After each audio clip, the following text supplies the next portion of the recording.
இப்போ நம்ம பார்க்க போகிறது என்னன்னா, இது எப்படி வந்துட்டு v is equal to square root of 2gh அப்படிங்கிறத பார்க்கணும் சரிங்களா.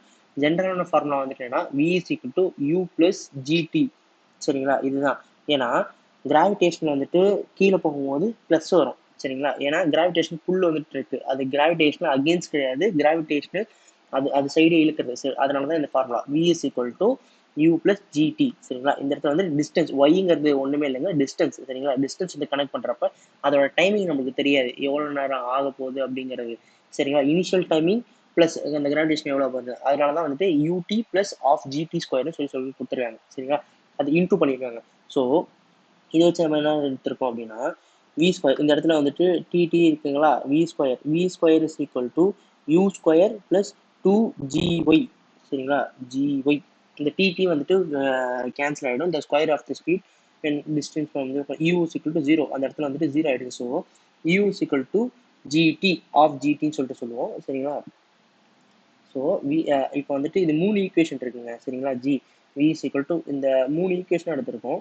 ஸோ இன்கேஸ் டவுன் ஆகுதுன்னா அதோட வெலாசிட்டி இது, ஸ்பீட் கொடுத்துருந்தாங்கன்னா இது, டிஸ்டன்ஸ் கொடுத்துருந்தாங்கன்னா இது, சப்போஸ் டிஸ்டன்ஸ் கொடுக்காம square speed and distance Y from the hill of the top suppose use to be 0 சரிங்களா. அப்படிதான் சொல்லி கொடுத்துருக்காங்க.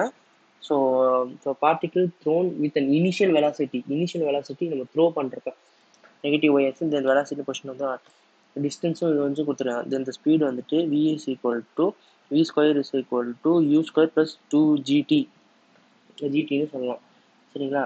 ஸோ அதே மாதிரி v is equal to gtங்கிறது ஒன்றும் இல்லை, கிராவிடேஷன் அண்ட் டைம். அப்போ வந்துட்டு இனிஷியல் ஸ்பீடு வந்துட்டு 0 இருக்கிறப்ப ஸோ அதை கேல்குலேட் பண்ணி வச்சுருக்காங்க. ஸோ இன்னொரு ஒன்று இருக்குது, height h is equal to half into GT square. அப்போ வந்துட்டு t is equal to இது இன்ட்டு 2 பண்ணோம் அப்படின்னா இந்த வந்துட்டு ஃபார்முலா வரும் சரிங்களா.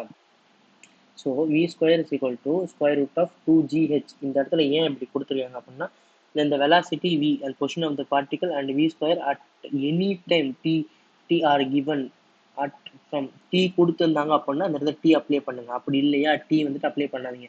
நார்மலாகவே வந்துட்டு டைம் கொடுத்துருந்தால் மட்டும் சரிங்களா, தெளிவாக சொல்கிறேன், டைம் கொடுத்துருந்தால் மட்டும். அப்புறம் நீங்கள் கேட்கலாம் v square is equal to ஏன் இந்த இடத்துல t கொடுக்கல, ஏன்னா அந்த இடத்துல t தேவையில்லை, ஸோ அதனால் வந்துட்டு கொடுத்துருக்காங்க சரிங்களா. when the time t is equal to small t வந்துட்டு big t எடுத்துருக்காங்க. for which particle reaches the ground வந்துட்டு height is given h is equal to half இந்த ஃபார்முலாங்க. இந்த ஃபார்முலா வந்துட்டு நம்மளுக்கு சப்ஸ்டியூட் பண்ணிருக்காங்க, h is equal to half into GT square. So அதை பேஸ் பண்ணி இந்த ஃபார்முலா வந்துருக்கு சரிங்களா. v ground is equal to 2 square root of 2gh